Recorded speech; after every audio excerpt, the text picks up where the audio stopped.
We are live. Thank you, Katie. Good afternoon, everybody. My name is Maggie Ullman, and I'd like to welcome you to our November 18th, 2025 Planning, Economic Development, and Environment Committee meeting. This is a remote meeting. All council members and staff are all virtual. As we proceed with the agenda, I'll read each agenda item number as we go so you can follow along. And we're streaming this live through our virtual engagement hub, which is accessible through the link on the front page of the city website. We also have the option for folks to listen live by phone. And we have the option for people to call in and comment live during the meeting. If you'd like to do that, use the number 855-925-2801, meeting code 8187. Your phone will be muted and you'll hear the meeting live. At this point, speakers will need to push *3 and then you'll be entered into the speaker queue. And we will do our public comment at the end of our agenda. So with that, I'm going to go through introductions. And so as I call your name, if you could come off mute and just say hello, that would be great. So first, our Councilwoman Sage Turner. Good afternoon. As well, our Councilwoman Kim Roney. Good afternoon. We have our two assistant city managers. First, Ben Woody. Good afternoon. Our second is Jade Dundas. Good afternoon, everyone. We also have our deputy city attorney, Janice Ashley. Good afternoon, everyone. Our assistant city attorney, Carly Gillingham. Good afternoon. We have Nikki Reed, who is our community and economic development director. Good afternoon. And we have Rachel Taylor, who is our economic development division manager. Good afternoon. Additionally, I'd like to welcome a special guest, Nathan Ramsey, who's the executive director of the Land of Sky Regional Council, as well as the director of the Mountain Area Workforce Development Board. And we'll have a special presentation from Nathan soon in the agenda. Thank you so much for being here. Thank you, Madam Chair. Good afternoon. It's an honor to be here.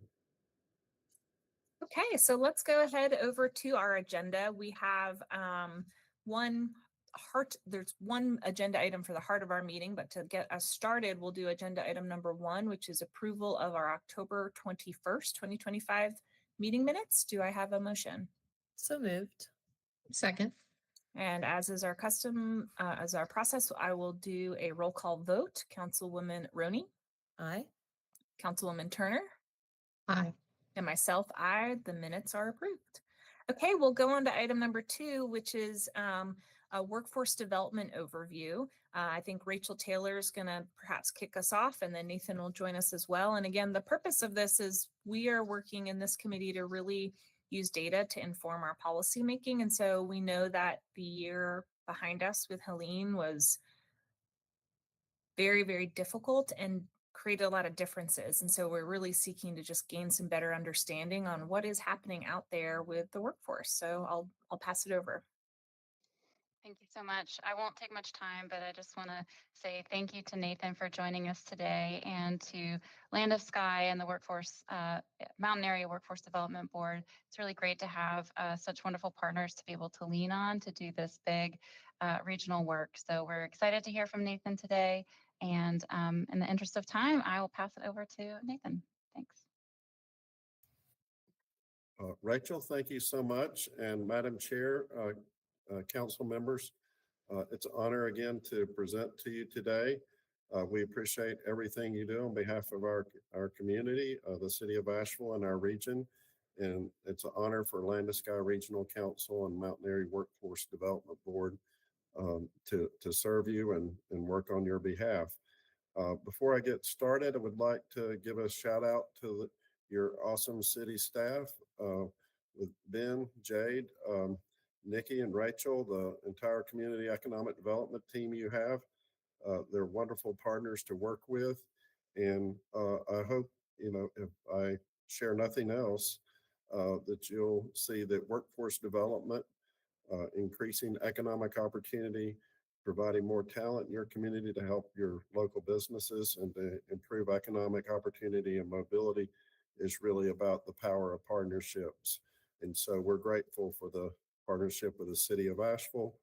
Also want to acknowledge the amazing work of Asheville Chamber and the EDC team. And I think you heard from Clark Duncan last month, and we appreciate all the work that he and his team does, and we work together with them on a frequent basis. So I'll go ahead and begin my presentation, and I'll try to do a quick overview. And just wanted to start out with people, because ultimately workforce development and talent is about people.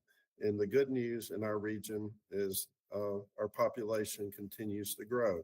And that's good in the sense that that provides employers, potential employers, more people to choose from, and provides them more opportunities. So it's generally better to be a area that the population is growing than the population is declining. Our region has added about 100,000 people in the last 2 decades. We're in, I want to give a clarifying comment. So our MSA map just recently changed. Haywood County is no longer in the MSA, but I think it was like 10 houses or something that made it not meet those federal guidelines. But effectively, if you travel I-40 between West Asheville and Canton and Waynesville, you'll see there's a lot of cars going and vehicles traveling back and forth. So we have a lot of connectivity. So some of this data and some of the numbers may change, but sometimes I may be talking about the 4 land to sky regional counties, sometimes the metro, which currently is Buncombe, Henderson, and Madison.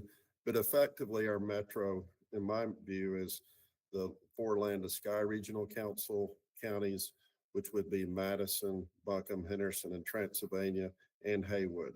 And oftentimes when we talk workforce development, we even add additional counties because we look at labor sheds and commuting patterns.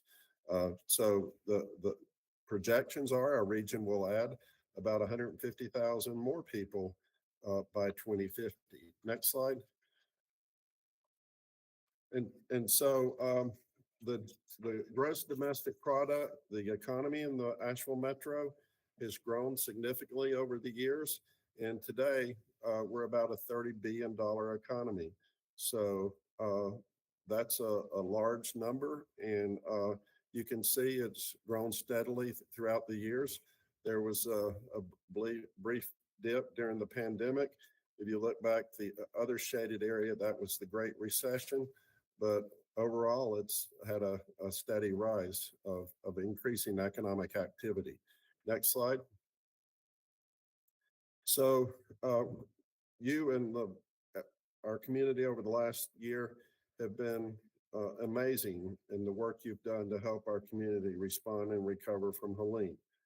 We know Helene cost about $60 billion in damages, so it's twice the size of the metro economy, and it resulted in a significant economic disruption that we're still dealing with today.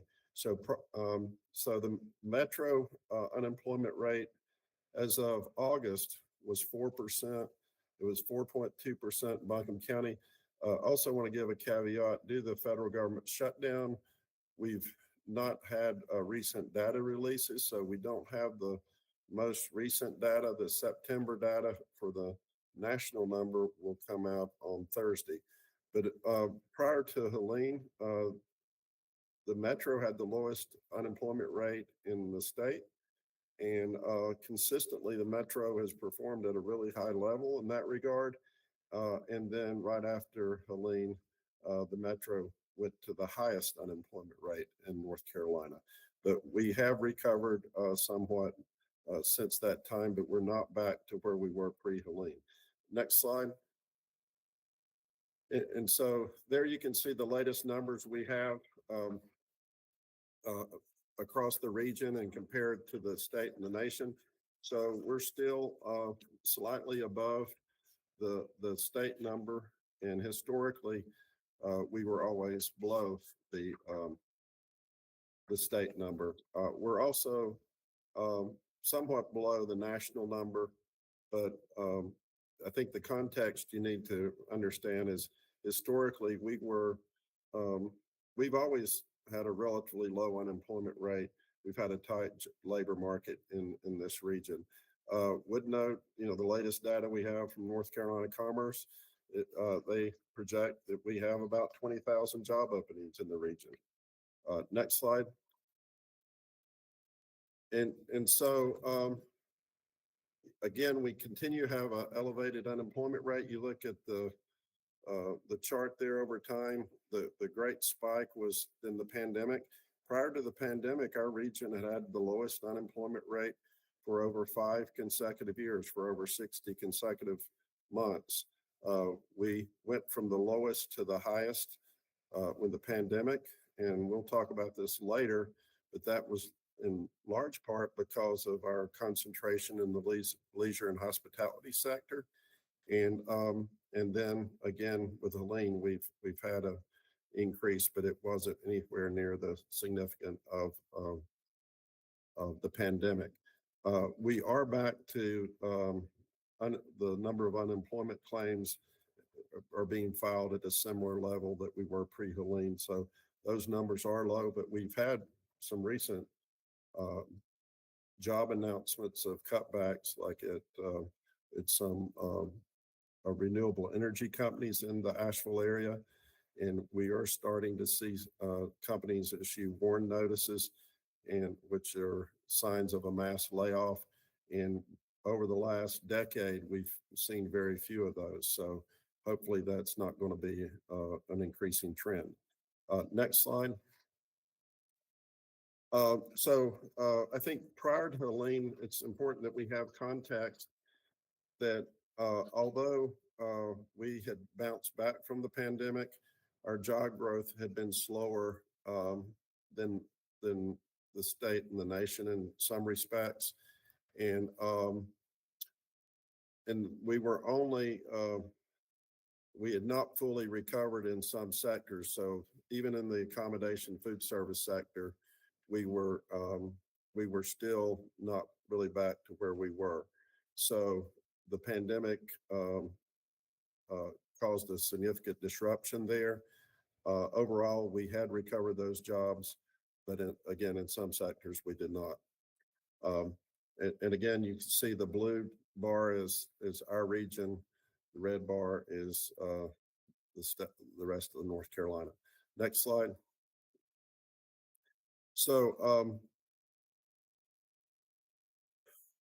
again, we had a really significant impact from the pandemic.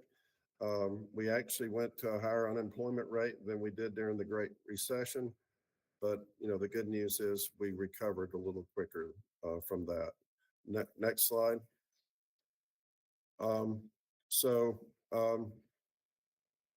In September, our region had a really strong economy, I think, by most metrics.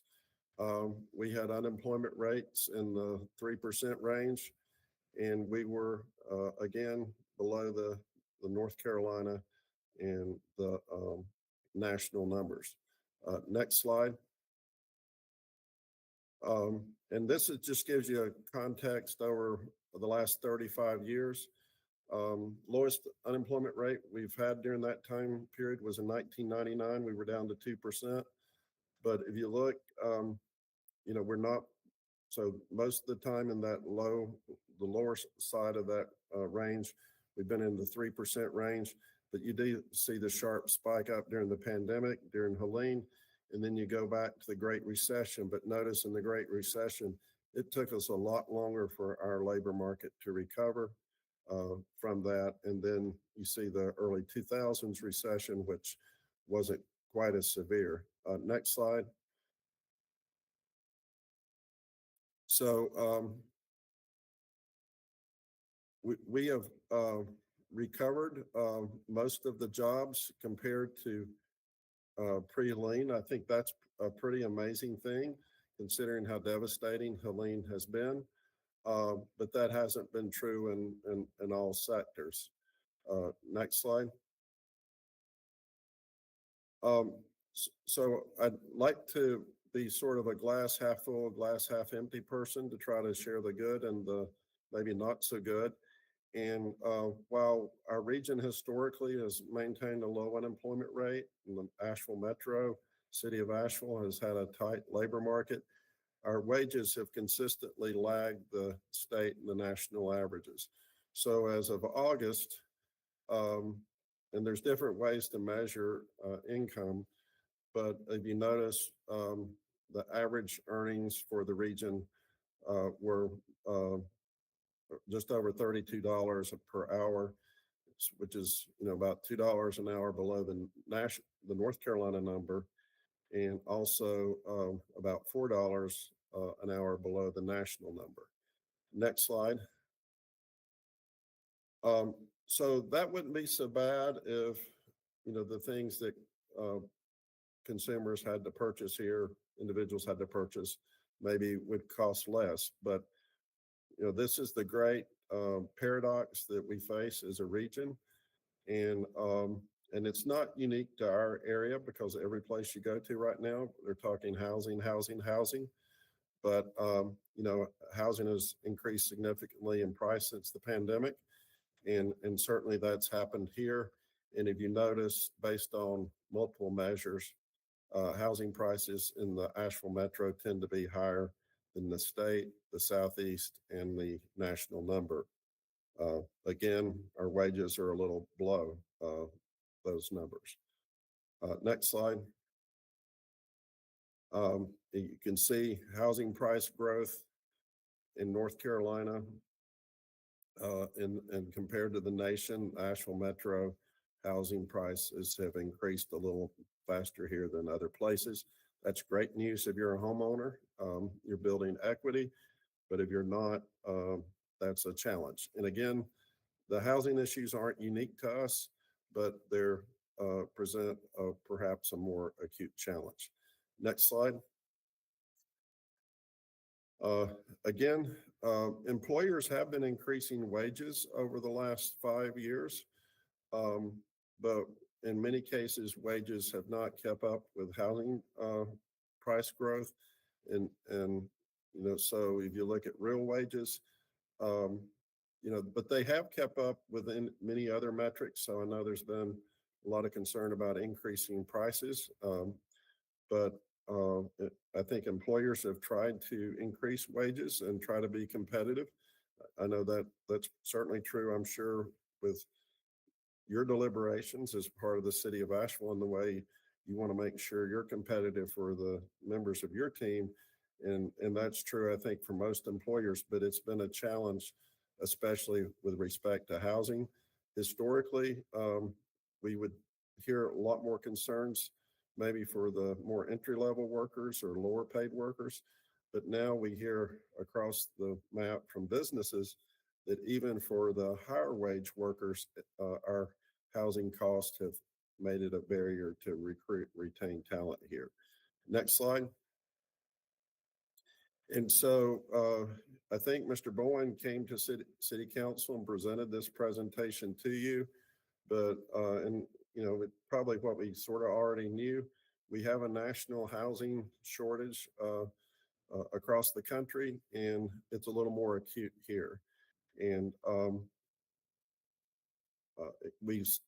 the early days coming out of the pandemic, and I think this is still an unanswered question where we're going to land on housing, but we were hoping that our labor force would remain in our area, would not move away. If people moved away and the workers moved away, that would be really bad for structurally for our economy for long periods of time. We've probably seen some depopulation because of the lean, but we know we still have a significant housing gap. Next slide. And so this is a graph of the largest industries in the Asheville Metro, and no surprise, healthcare is at the top. That's true in most every metro in the country, that healthcare is one of the largest sectors of your economy. And that is not unique. If you notice on that chart, there's a sort of a gray vertical bar, and that would be what the national average for a region would be. So if you see in our area, we are overweight on healthcare. We're actually underweight on government. We're overweight on retail trade and accommodation and food services. We're overweight on manufacturing and construction. But then if you keep going down, we're underweight on the professional services, transportation and warehousing, um, finance and insurance and other things. And so, next slide. So this is the earnings per worker in our metro by those sectors. And if you notice, utilities is at the top. And I should have gone into utilities. But great opportunities. The average wage for that sector is over $150,000 a year. You notice information is second, followed by finance and insurance, then management of services, mining, quarrying. Those are extractive industries, professional services, and others. So one of the important things to note on this chart is many of the sectors that pay the most, we are underweight on. So when you look at overall wages, and there's a narrative there that our wages are lower here because we have more low wage workers, I would somewhat push back on that narrative.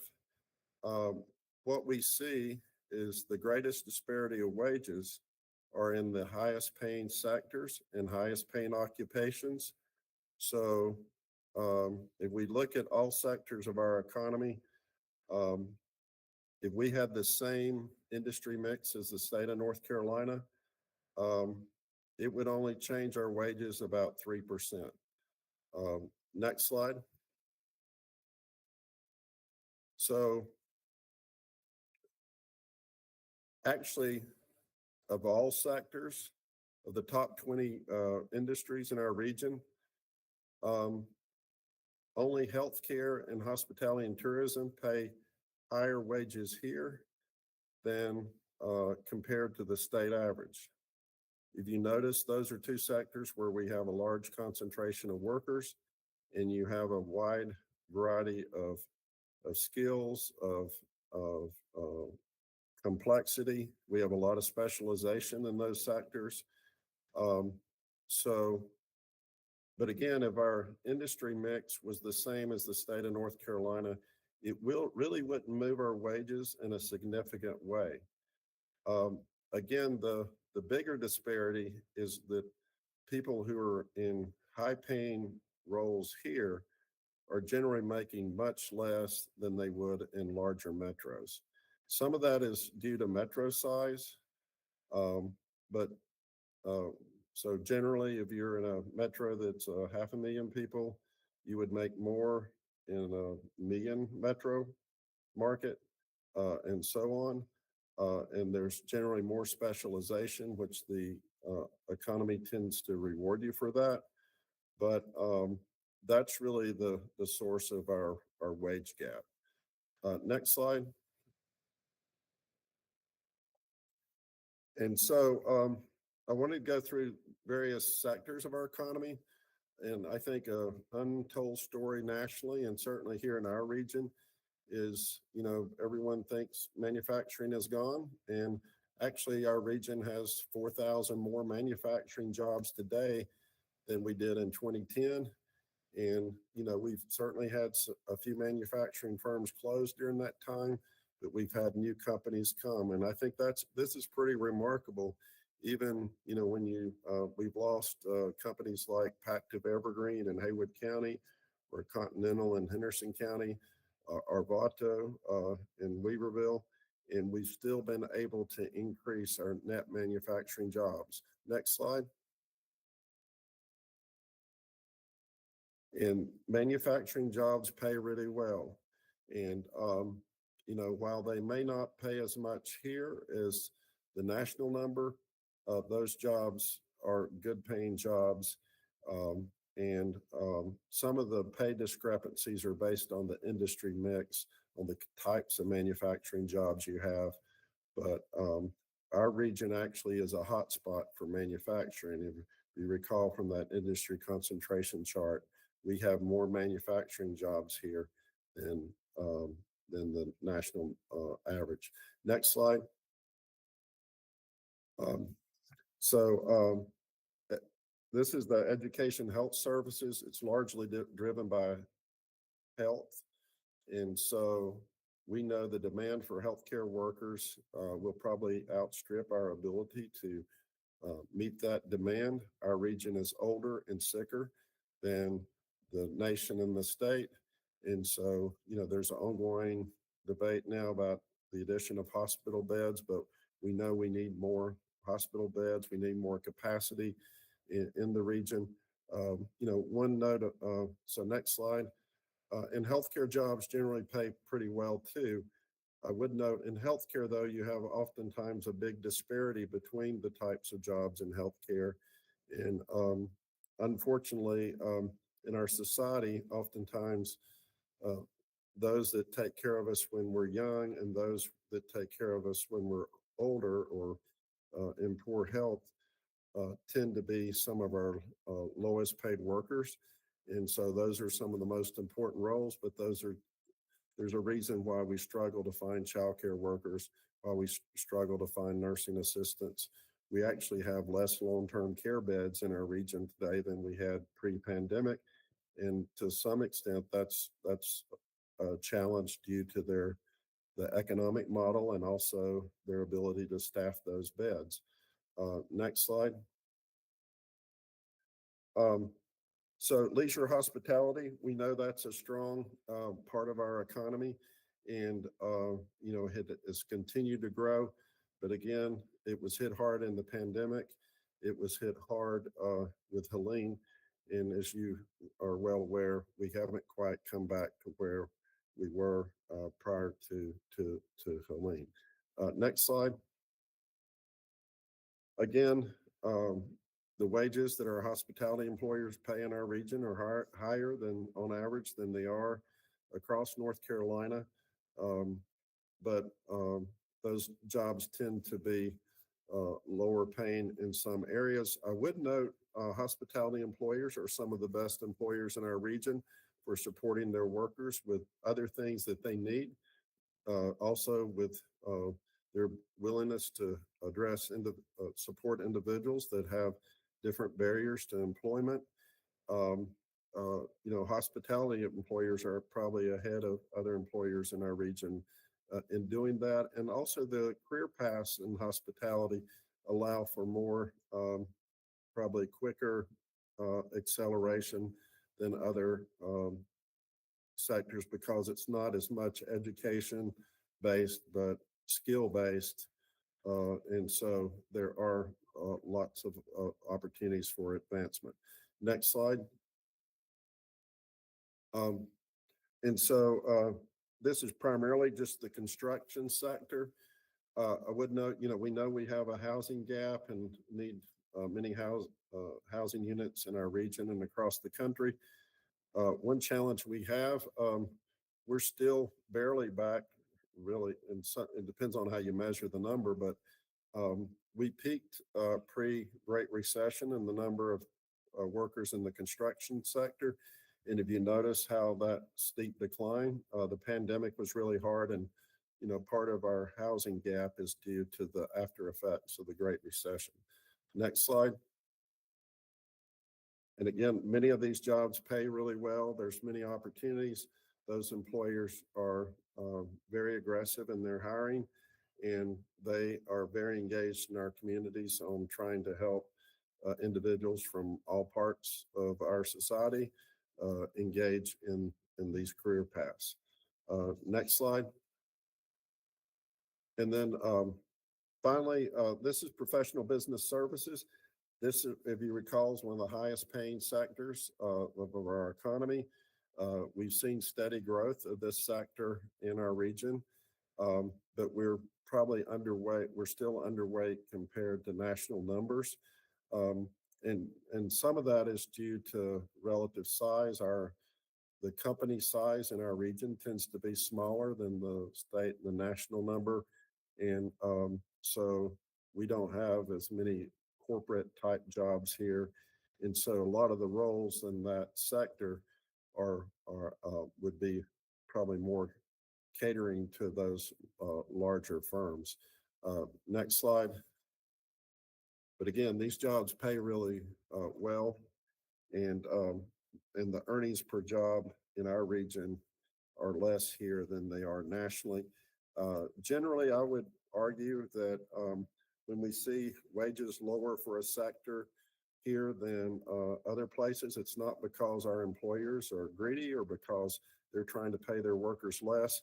It's really probably a combination of two things. The one is the competition for talent, and the second, the level of specialization um, and the concentration you have in those areas, because our economy tends to reward those with specialized skills over those who are more generalist. Next slide.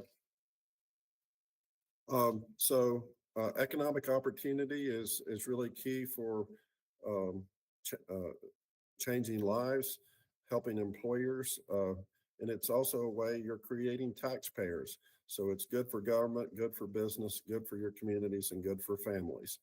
Would like to note the state My Future goal of 2 million by 2030 to encourage post-secondary credentials. It's not saying that we shouldn't have a 4-year degree or earn a 4-year degree, but it's trying to, we realize that most jobs require some education beyond high school.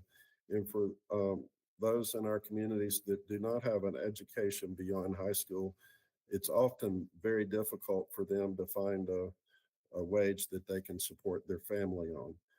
Next slide. And so we're honored to partner with many key organizations in our region. Our NC Works Career Center is located on Ashland Avenue here in downtown Asheville. We have staff with AB Tech and Goodwill and other partners as part of that Career Center with our North Carolina Department of Commerce partners. We work closely with the Economic Development Commission, Coalition, and the Asheville Chamber. Workforce development truly is about the power of partnerships. Next slide. And so what are some of the things we're doing to try to meet the talent demands in our region? Go Places is a effort to try to reach out of school youth ages 16 to 24. And that's focused in the 2 highest poverty census tracts in the city of Asheville. We're in year 3 of that project. And if you know Gene Edison, Gene is the one that leads that. We're working through reentry efforts. So a lot of different efforts to better support those that are justice involved. And, Operation Gateway, Phillips Everywhere, things like that are trying to really make a difference in helping our community in a multitude of ways.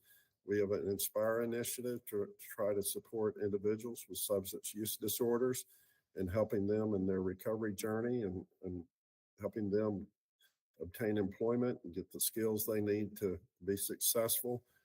We work closely with our career and technical education leaders. So Dr. Ivory Cheeks with Asheville City Schools, Michelle Smith, Buncombe County Schools are truly rock stars. They and their teams are doing many wonderful things to help our young people be successful. We partner with Asheville Chamber on Manufacturing Day and things like the WNC Career Expo. We have different sector initiatives with our, one example of that is our construction career days and the efforts to develop the construction skill trade workforce. Next slide. And then our Land to Sky P20 Council, it's aligned with the state My Future goal, but it's really working to help address that, make sure every person has some type of post-secondary credential that's in demand in the labor market in our region, so they can have a family sustaining wage.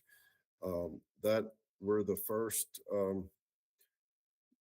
pilot of that in a multi-county basis. So that covers the 4 Land to Sky counties. We've received a significant amount of funding from the John M. Belk Endowment out of Charlotte to help support that effort. And they do a multitude of strategies to help young people find the right career path for them. Next slide.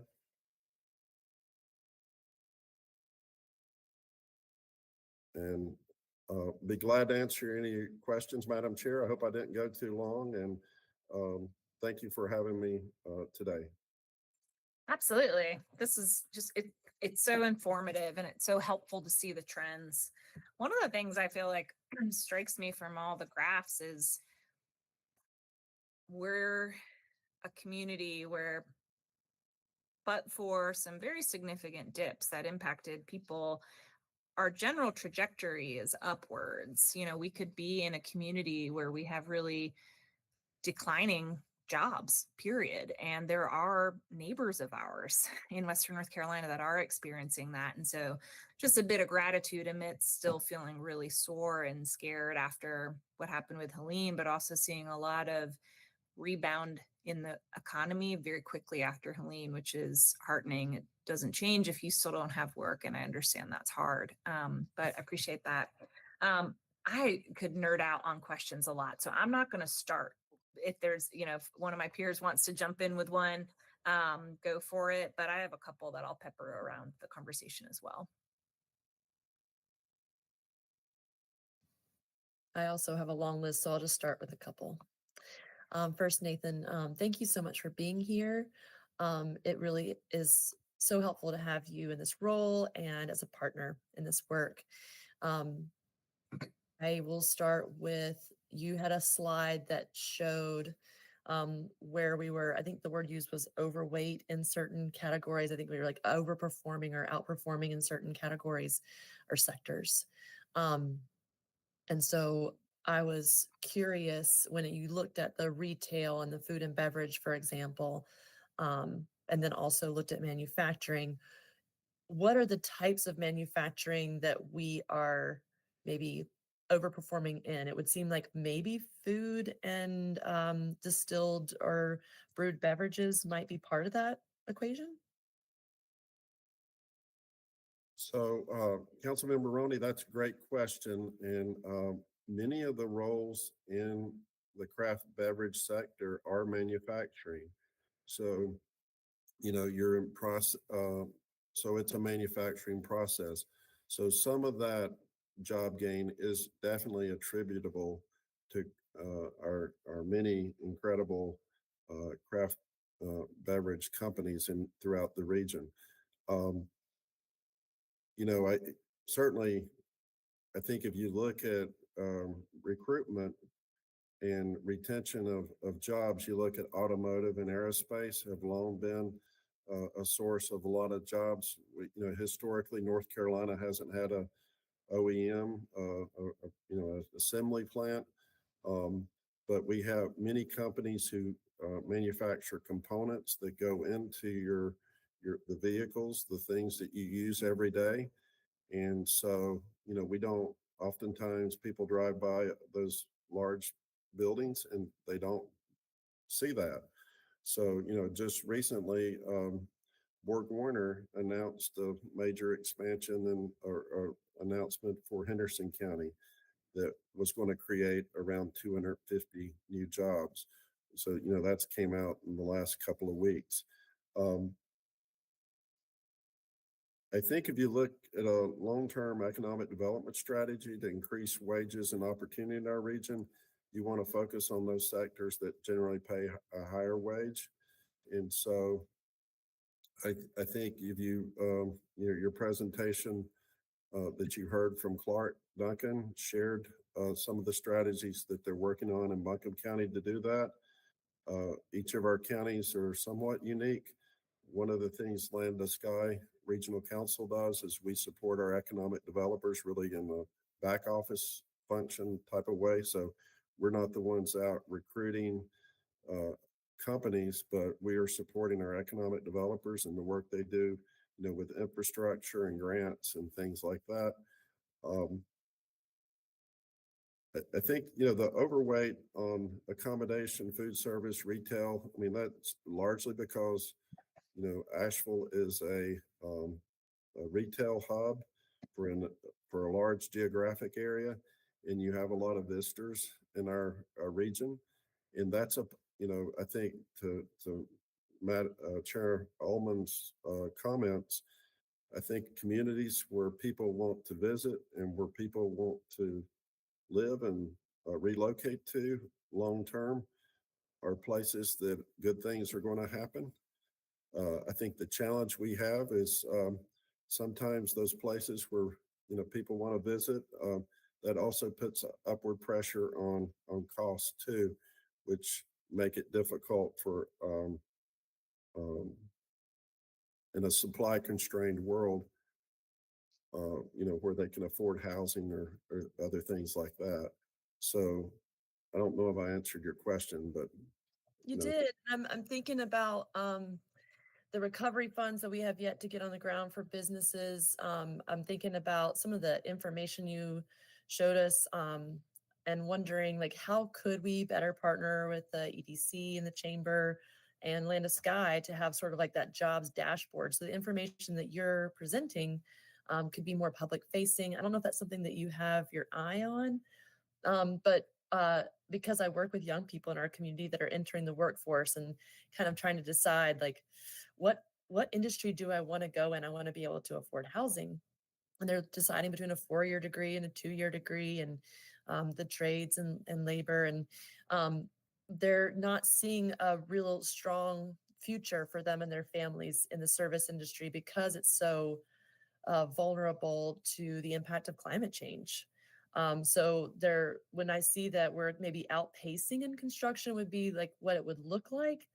Um, Maybe the manufacturing and the construction of building more resilient infrastructure and building more housing are actually the kind of jobs that the young people in our community are looking for and feel more uh, sustainable would be a word, but I think more we're talking about like more steady.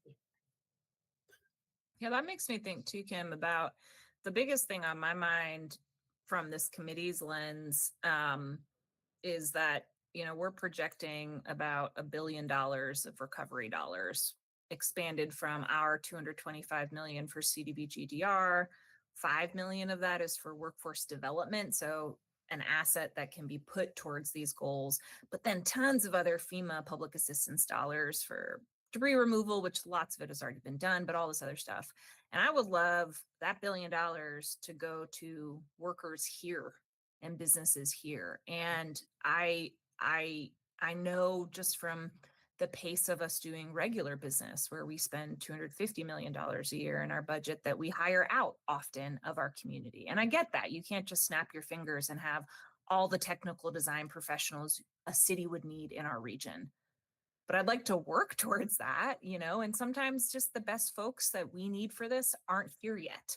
And so that's really on my mind of before we start programming the 5 million that we're expecting to spend on workforce development, I'd really love that money be targeted towards to enable and unlock the potential for local business and local workers to be able to fulfill all the rest of the recovery jobs. And my first thought is like construction will be part of it, but there's a lot of design work that's going to be required. So I don't know. I wonder if you have any thoughts on that, of if we're looking at the full portfolio of our region, not just Asheville's recovery dollars, but the whole region. There's so much federal money coming in. What type of leverage do you think, or strategies should we be considering to try and get to the goal that money develops a workforce to spend that recovery dollars? So, Councilmember Roney, Chair Ullman, I think if you speak with any contractor that's working in our region, whether they're local or from another place, they will tell you they struggle to find the talent they need, and they're it's difficult for them to source talent. I would and this is a strong asset for the North Carolina in general.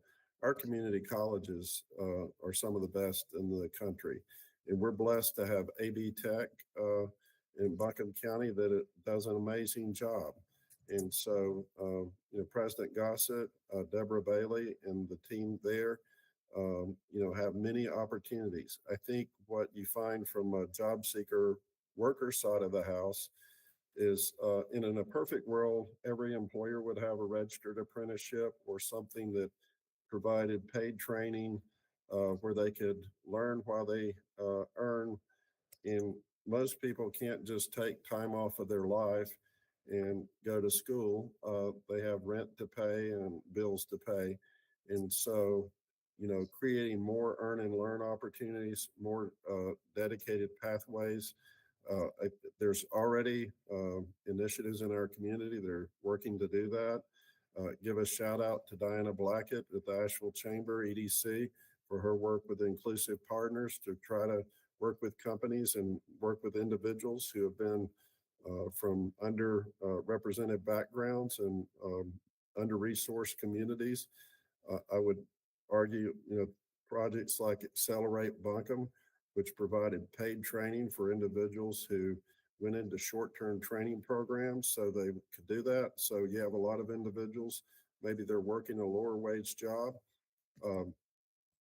They would love to consider a new career path, but they just can't go to school and give up their job. And if you're a single mom or many others with, other responsibilities, balancing your work and your family responsibilities are very difficult. So I think, doubling down on things like that would help. At the end of the day, and this is where I would say for like the service sector workers or any other workers, I tell employers all the time that it doesn't really matter whether you're in healthcare, manufacturing, hospitality, construction. Every other employer out there is trying to hire your people. And so if you don't pay them well and you don't treat them well, those your people are going to go somewhere else. And so, it benefits workers that if you can have a more as vibrant and growing economy as you can, that's good for workers because it increases employer competition.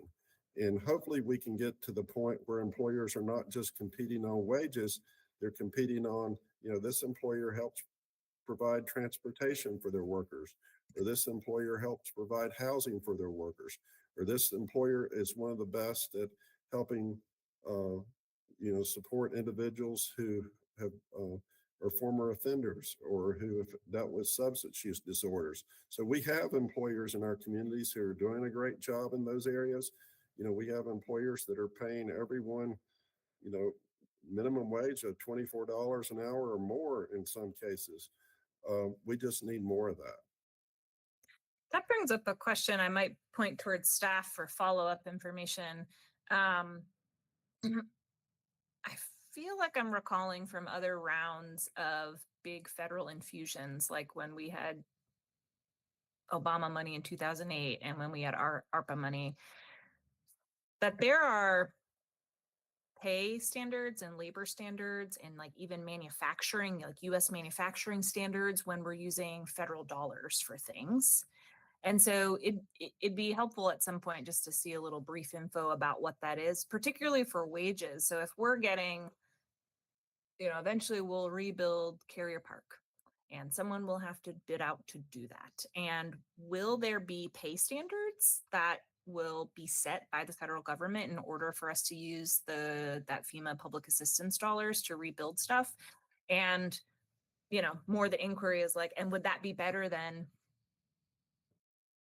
a standard that we would legally be able to enforce, because we really can struggle with contractor pay. Anyhow, it's more a curiosity, because I just really keep thinking about this infusion of federal dollars. You said we have a $30 billion economy and we're looking at $1 billion of new money from somewhere else in the next several years. It just seems like a massive opportunity for us to be strategic with that, not just to spend money to get the work done, but to be a boost for really targeted outcomes for our labor pool over time. Yeah, Sage.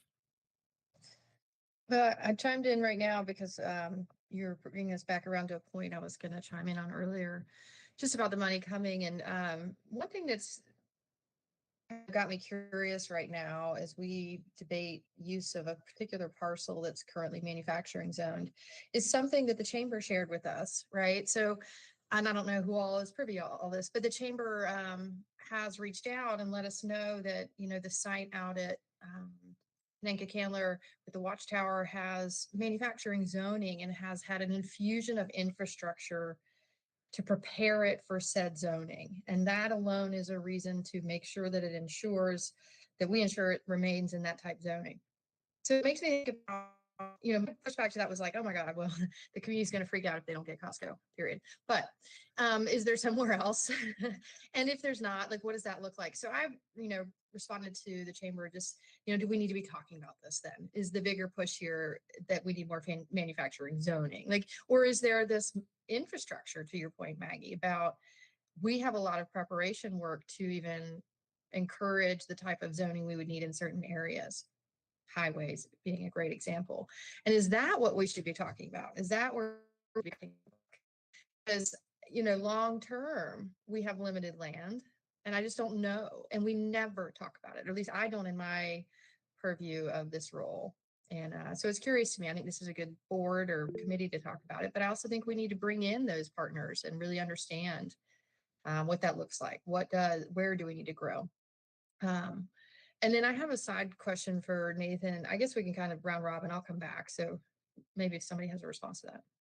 Yeah, I saw Kim's hand was up. Oh, okay. You should finish, Sage. Well, I'll jump us to another topic. So go ahead. Okay. I just wanted to make sure I circled back and asked about the jobs dashboard, because as I'm hearing you talk almost about like, it's not just workforce development, but workplace development and having that culture where employers have the capacity and skills they need to be attracting our workforce. But I did have some curiosity around do y'all have a place at Land of Sky where we can easily access the information that you're putting together, or is this just like a one-time thing where you have this for a presentation? So we need to do a better job of that at Land of Sky, but I would give a shout out to Heidi Reiber at the Asheville Chamber. So if you go on their site, they do have a site that has economic statistics for our local area. They have a cost calculator, so you can put in your community and compare, you know, the prices with, you know, Asheville versus another community. So that is available on their site.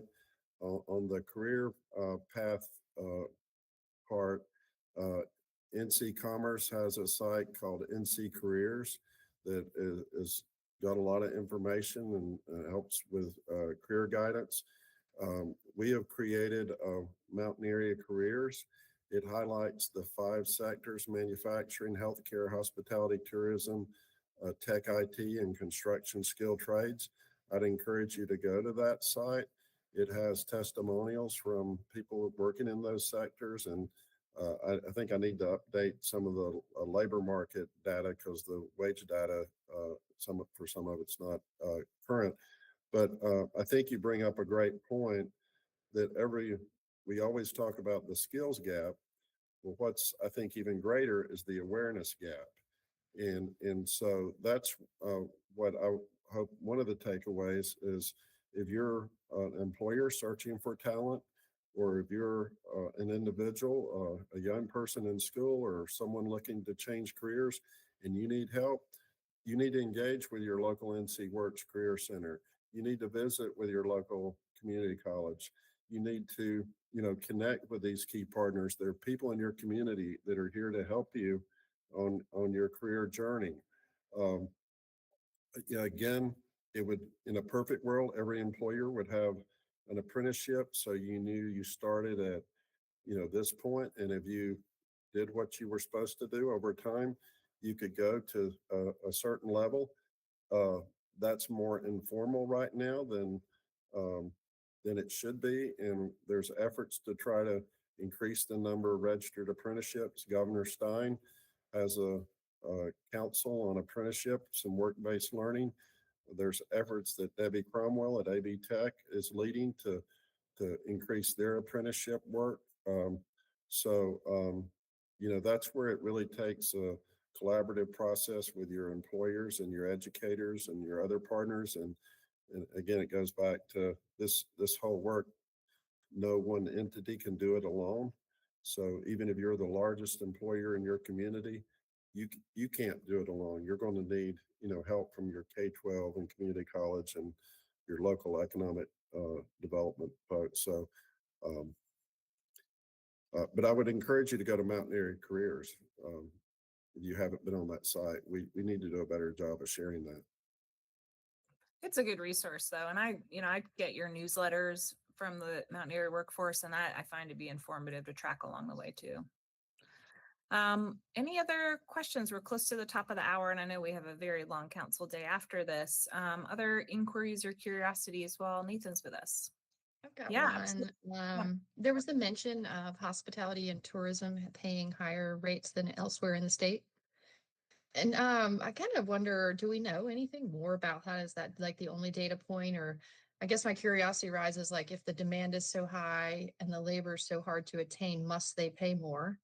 Or is it like a natural occurrence of these types of jobs are just worth more here? Like what, any insight in your professional experience? So I think, Councilmember Turner, that's due to a couple of things. Number one, the breadth of the sector here. So we have some of the largest hospitality tourism employers in the state of North Carolina that are based in our community. And when you have that large of organization, you have lots of different skill sets and talents. And you've got some of the top professionals in that industry in our community. When you're in a community that you tend to have smaller firms, you generally don't have that depth. And so I think, that's part of the explanation why the wages for the hospitality tourism sector are higher here. Just bottom line is our region is really good at hospitality and tourism. It's something that Asheville is known, not only throughout North Carolina, but really throughout the country and probably beyond, is a craft beer haven, a foodie town. One of the, our community outpunches its weight on many respects. I love it when, we have James Beard Award winning chefs and Raleigh and Charlotte are talking about, they have one or two. And then we're like, that's an area where we can compete and win and against you guys. And so hopefully we can get to the point where we can do that in other sectors as well. Again, I think for workers, the more competition out there for your talents, the better it is to be a worker here. And so, we've seen with the Helene's impact to the hospitality sector that it has created a less vibrant job market in our region. And that's not good for any of us. Well, that's a terrific answer and an idea, a concept I hadn't even considered, which of course just goes to show we have so much to learn. I have so much to learn about all of this and how to improve what we can on our side to grow the city in the right direction. So that was very helpful. I really appreciate having you here today. Maybe we can see you more often. Yeah. And I see Kim has a question. Yeah, I didn't want to miss the opportunity because the MPO, the Metropolitan Planning Organization, falls under the umbrella of Land of Sky. And I know that that's an important part of connecting our employers to workers and our workers to great paying jobs.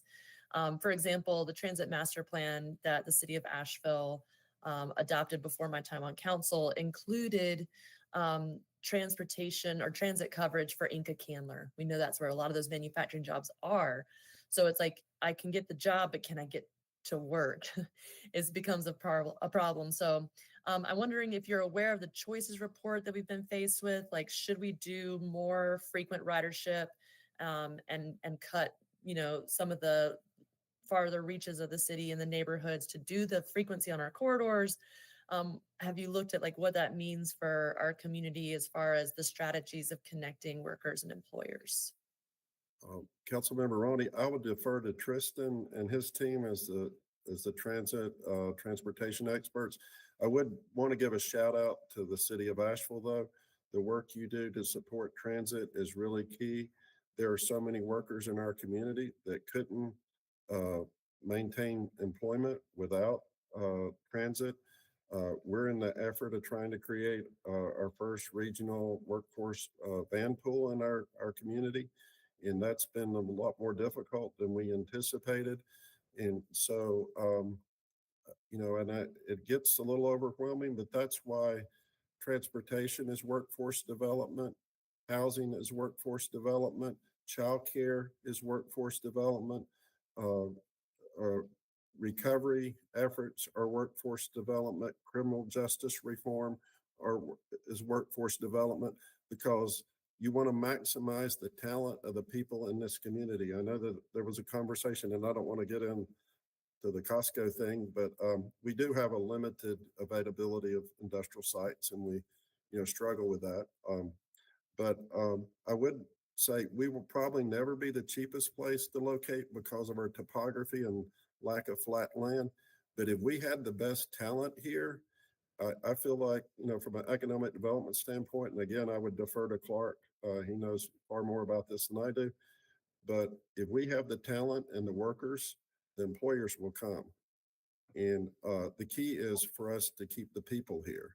And we don't want our people to leave us because we don't have housing for them or we don't have opportunities for them. And so the work that you do, and, you mentioned your recovery efforts, y'all will be an instrumental force in helping our region recover, and that $1 billion of capital improvements and will be really important for our region. And so just give a shout out to you and your team, because, I know you all got more on your plate than, anyone can handle right now.